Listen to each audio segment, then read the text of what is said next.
ഇത് ഈ വെബ് സീരീസിൻ്റെ producer Suresh R Mehta CV സാരഥിക്ക്. ഇതിൻ്റെ റൈറ്റർക്ക് ദീപു പ്രദീപ്. ഇത് ഈ വെബ് സീരീസിലെ ഏറ്റവും ദുരന്തം മ്യൂസിക് ഉണ്ടാക്കിയ മുജീദ് മജീദ്. ഇത് ഈ ഏറ്റവും വലിയ ദുരന്തം ഡയറക്ഷൻ ചെയ്ത പ്രവീൺ ചന്ദ്രൻ ഇരിക്കട്ടെ.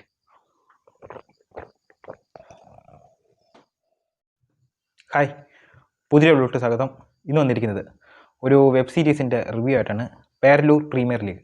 ഡയറക്ടർ പ്രവീൺ ചന്ദ്രൻ, റൈറ്റർ ദീപു പ്രദീപ്. ഇത് എനിക്ക് കാണാൻ പ്രതീക്ഷ നൽകിയെന്ന് പറഞ്ഞാൽ യൂട്യൂബ് തുറന്നാൽ പരസ്യമാണ്, പേരലൂർ പ്രീമിയർ ലീഗ് എന്ന് പറഞ്ഞുകൊണ്ട് പരസ്യം. പിന്നെ അടുത്തുള്ള കുറച്ച് പേര് ഇത് കണ്ട്, അങ്ങനെയാണ് ഇത് കാണാനൊരു ഇടയായത്. കണ്ടു കഴിഞ്ഞിട്ട് എനിക്ക് തോന്നിയെന്ന് പറഞ്ഞാൽ ഒരു ദുരന്തം വെബ് സീരീസ് ആയിട്ടാണ് എനിക്ക് തോന്നിയത് പേരലൂർ പ്രീമിയർ ലീഗ്. ഇതിനകത്ത് എന്തോ അവർ കാട്ടിക്കൂട്ടിയെന്ന് അറിഞ്ഞൂടാ. പ്രവീൺ ചന്ദ്രൻ, ദീപു പ്രദീപാണ് റൈറ്റർ. ഇതിനകത്ത് എന്തോ എഴുതി വെച്ചേക്കുന്നതും എന്തോ ചെയ്തു വെച്ചേക്കുന്നതും എന്തോന്ന് അറിയത്തില്ല. ഇതിനകത്ത് സണ്ണി വെയിൻ ഉണ്ട്, വിമല, നിഖില വിമൽ, അജു വർഗീസ്, അശോകൻ, മറ്റേ പഴയ വിജയരാഘവൻ, ഇവരൊക്കെയാണ് ഇതിനകത്ത് പ്രധാന വേഷങ്ങൾ ചെയ്തേക്കുന്നത്. പടം വെബ് സീരീസ് തുടങ്ങുന്നത് ആദ്യത്തെ 7 സീരീസ് ആയിട്ടാണ് ഇത് കാണിച്ചിരിക്കുന്നത്. ആദ്യത്തെ സീരീസിൽ പറഞ്ഞേക്കുന്നതെന്ന് പറഞ്ഞാൽ ഈ സണ്ണി വെയിൻ്റെ കൊച്ചുനാളത്തിൽ തൊട്ടുള്ള ഒരു കഥയെ പറഞ്ഞു പോകുന്നത്, അത് അവർ സ്കൂളിൽ പഠിക്കുന്ന സമയം തൊട്ടുള്ള. അപ്പോൾ അന്ന് ഈ സണ്ണി വെയിൻ്റെ ക്യാരക്ടർ ഒരു സിനിമ കാണുന്നത്, ഒരു ഷക്കീല പടം, അതായത് കിന്നാരത്തുമ്പികൾ രാത്രി കാണുന്നത്. അങ്ങനെ അത് അങ്ങനെ വെച്ചാണ് തുടങ്ങുന്നത്. അങ്ങനെ പിള്ളേർ തുമ്പി എന്ന് വിളിക്കുന്നത്. ഇതാണ് പുള്ളിയുടെ ഒരു ഇരട്ട പേര്. അങ്ങനെയാണ് കഥ തുടങ്ങുന്നത്. കഥ തുടങ്ങിയപ്പോഴേ എങ്ങോട്ടാണ് പോകുന്നതെന്നൊക്കെ എനിക്ക് മനസ്സിലായി. പിന്നെ തുടങ്ങുന്ന വർഷങ്ങൾക്ക് ശേഷം ഈ സണ്ണി വെയിൻ്റെ ക്യാരക്ടർ ഗൾഫിൽ പോയി കുറേ നാൾ കഴിഞ്ഞിട്ടുള്ള കഥയെ കാണിക്കുന്നത്. ഈ പഴയ ലവറിനെ ഒന്ന് പെണ്ണ് പോകുന്നത്, അവിടെ വെച്ചാണ് കഥ ഒന്ന് ചെറുതായിട്ട് സ്റ്റാർട്ടാവുന്നത്. അങ്ങനെ ആദ്യമേ പെണ്ണ് കണ്ട് അതെല്ലാം ഓക്കെ ആയിട്ട് സണ്ണി വെയിൻ തിരിച്ചു പോന്നു.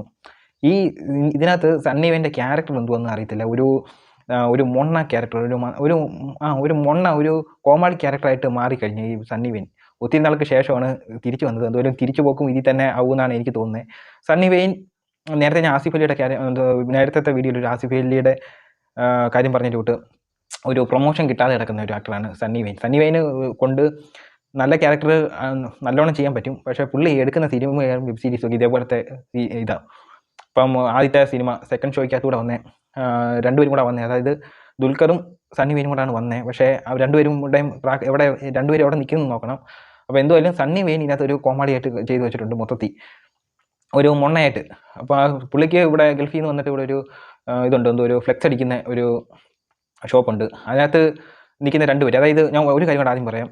ഈ സണ്ണി വെയിൻ്റെ അനിയനായിട്ട് അഭിനയിച്ച ഒരു പുള്ളിയുണ്ട്, ഒരു പയ്യനുണ്ട്. ഒരു നല്ല രീതിയിൽ ചെയ്തിട്ടുണ്ട്. എനിക്ക് ഈ വെബ് സീരീസിൽ കുറച്ചെങ്കിലും പോസിറ്റീവ് പറയാനുള്ളതെന്ന് പറഞ്ഞാൽ ആ ഒരു കാര്യം മാത്രമേ ഉള്ളൂ. നല്ല രീതിയിൽ ഹ്യൂമർ, ചെറിയ ഏതൊക്കെയാണെന്ന് വെച്ചാൽ ഹ്യൂമർ ചെയ്യേണ്ടടുത്ത് നല്ല രീതിയിൽ നല്ലോണം ചെയ്തിട്ടുണ്ട്. അത് പുള്ളി ഒന്ന് പുഷ് ചെയ്ത, അതായത് ആ ഒരു സണ്ണി വെയിൻ്റെ അനിയനായിട്ട് അഭിനയിച്ച പുള്ളി ഒന്ന് പുഷ് ചെയ്ത, പേരെനിക്കറിയത്തില്ല, ഒന്ന് പുഷ് ചെയ്താൽ മിക്കവാറും നല്ലൊരു ആക്ടറായിട്ട് വരും. അതായത് ഇപ്പോഴും നല്ലോണം ചെയ്യുന്ന മാത്യൂസ്, നെസ്ലൈൻ, ഇതേപോലെയൊക്കെയുള്ള ക്യാരക്ടറിന് മേളിൽ നിൽക്കുന്ന ഒരു ആക്ടറായിട്ട് മാറുമെന്ന് എനിക്ക് തോന്നുന്നു. നല്ലോണം ചെയ്തിട്ടുണ്ട്. ബാക്കി എല്ലാവരും ഇത് എന്തുവാ കാണിച്ചു വെച്ചിരിക്കുന്നത്. ഒരു അടുത്ത ബഫൂൺ ക്യാരക്ടർ അശോകൻ, അതായത് പണ്ടത്തെ ഇൻഹരിയർ എന്ന് പറഞ്ഞത് കാണിച്ചു വെച്ചേക്കുന്നത് അതേപോലത്തെ ഒരു ഇത് പിടിക്കാൻ നോക്കിയതാണ്, ഹ്യൂമർ പിടിക്കാൻ നോക്കിയത്. പക്ഷെ ഒന്നും പറ്റിയിട്ടില്ല, ചളിയായിട്ട് പോയിട്ടുണ്ട്. മറ്റേ പുള്ളി കണ്ണ് തെല്ലി കാണിക്കുന്നതും അതൊക്കെ തന്നെ. എന്നിട്ടൊരു ചിരി ഉണ്ടല്ലോ പുള്ളിയുടെ, അത് തന്നെയാണ് ഇതിനകത്ത് ഇല്ല തൊണ്ടയ്ക്ക് ഇല്ല, അത് കുരുങ്ങുമ്പം ഇക്കളെടുക്കുന്നതിന് വിട്ടുള്ള ശബ്ദം ഉണ്ടല്ലോ, അതേപോലെയൊക്കെ ഉള്ള രീതി ഇതിനകത്ത് കാണിച്ചിട്ടുണ്ട്. പിന്നെ പറയാനുള്ളത് നിഖില വിമൽ ഇതിനകത്ത് നല്ലൊരു ആക്ട്രസിന് ചേരുന്ന എല്ലാ ഗുണങ്ങളും ഉണ്ട്, എന്നിട്ട് ആ ലുക്കും എല്ലാം ഉണ്ട്. പക്ഷേ ഇതിനകത്ത് ഓവർ ആക്ടിങ്ങിൻ്റെ അങ്ങേറ്റം എക്സ്ട്രീം പോയിന്റ് വരെ കാണിച്ചു വെച്ചിട്ടുണ്ട്. ഒരു കാശിനും ഒരു ഇതിനും കൊള്ളത്തില്ല. ഓവർ ആക്ടിങ്ങിൻ്റെ അങ്ങേറ്റം, ക്യാരക്ടർ ഒട്ടും സൂട്ടായിട്ടില്ലെന്നാണ് എനിക്ക് തോന്നിയിട്ടുള്ള ഒരു രീതിയിലും. അതുപോലെ വിജയരാഘവനും ഓവർ ആക്ടിങ്ങിൻ്റെ അങ്ങേറ്റം, ഒരു ഓവർ ആക്ടിങ്. ഇവരെ ഒരു മെമ്പറായിട്ട് തിരഞ്ഞെടുക്കുന്നതാണ് കഥ. ഒരു പേരലൂരിൻ്റെ മെമ്പറായിട്ട് വരുന്ന അവിടെ നടക്കുന്ന ഒരു സീരീസ് ആയിട്ടാണ് കാണിച്ചേക്കുന്നത്. പക്ഷേ കൊള്ളത്തില്ല ഒരു രീതിയിലും. എനിക്ക് പിന്നെ അങ്ങും ഇങ്ങുമൊക്കെ 2-3 കോമഡികൾ കാണിക്കാൻ ശ്രമിച്ചിട്ടുണ്ട്. അതൊന്നും എനിക്ക് നല്ലോണം വർക്കായിട്ടില്ല. ചില അടുത്തൊക്കെ വർക്കായിട്ടുണ്ടെങ്കിൽ ഒരു രീതിയിലും വർക്കായിട്ടില്ല. എന്തോ അതിനകത്ത് കാണിച്ചു വെച്ചിരിക്കുന്നത്. പിന്നെ എന്തോ ശരത് സാഗെ ഇടയ്ക്കൊക്കെ കോമഡി ഇതിനകത്ത് പുള്ളി ചെയ്യുന്നതെന്ന് പറഞ്ഞാൽ ഒരു മന്ത്രവാദിയുടെ ഒരു ജോത്സ്യൻ്റെ ഒരു ക്യാരക്ടറാണ്. നല്ല രീതി വെറുപ്പിച്ച് വെച്ചിട്ടുണ്ട്. എന്തുവാ കാണിച്ചു വെച്ചേക്കുന്നതെന്ന് പുള്ളിക്കും അറിയത്തില്ല, എന്തെങ്കിലും കാണിച്ചു വെച്ചിട്ടുണ്ട്. പിന്നെ പുള്ളിക്ക് ഒരു വൃത്തിയൊന്നുമില്ല, ഒരു ഗൾഫിൽ നിന്നൊക്കെ വന്ന ഒരു വൃത്തിയൊന്നുമില്ല. പക്ഷേ പുള്ളി ഡുവൽ പേഴ്സണാലിറ്റിയിലോട്ട് വീട്ടിൽ വരുമ്പം ഒരു തലയിൽ ഒരു വിഗ് എടുത്ത് വെച്ച് ജോത്സ്യനും എൻ്റെ വെളിയിലാണെങ്കിൽ പശുവിനെ തീറ്റുന്ന ഒരാളുമായിട്ട് അത് ആൾക്കാരുടെ ഇടയ്ക്ക് കൂടെയാണ് നടക്കുന്നത്. പിന്നെ അജു വർഗീസ് കിട്ടിയത് അത്യാവശ്യം നല്ലതുപോലെ ചെയ്തിട്ടുണ്ട്. പക്ഷേ എന്തുവാ കാര്യമില്ല, ശകലം ഓവറാക്കിയതിൻ്റെ കൂട്ട് എനിക്ക് തോന്നി.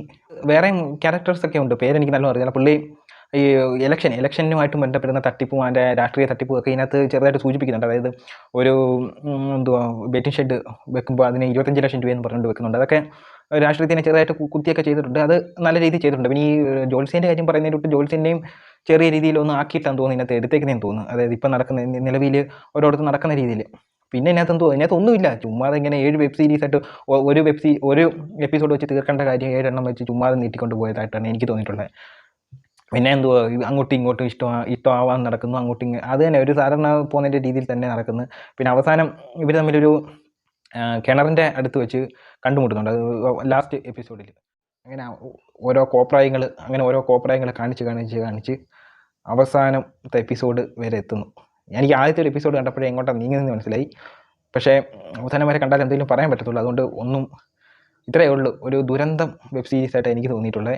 ഒരാൾ നല്ല രീതിയിൽ ചെയ്തിട്ടുണ്ട്. ആ സണ്ണി വെയിൻ്റെ അനിയനായിട്ട് അഭിനയിച്ച ആ ചെറുക്കൻ നല്ലോണം ചെയ്തിട്ടുണ്ട്. ബാക്കി എല്ലാവരും ഓവർ ആക്ടിങ് ചെയ്ത് കുളമാക്കിയതായിട്ടാണ് എനിക്ക് തോന്നിയിട്ടുള്ളത്. ഈ യൂട്യൂബിൻ്റെ പരസ്യമൊക്കെ കണ്ടപ്പോൾ എല്ലാം വിചാരിച്ച് നല്ല ഇതായിരിക്കും, വെബ് സീരീസ് ആയിരിക്കും എന്ന് വിചാരിച്ച് കണ്ടതാണ്. പക്ഷേ ഇങ്ങനെ ആയിപ്പോയി. ദുരന്തം. അടുത്തൊരു വീഡിയോ പോയി.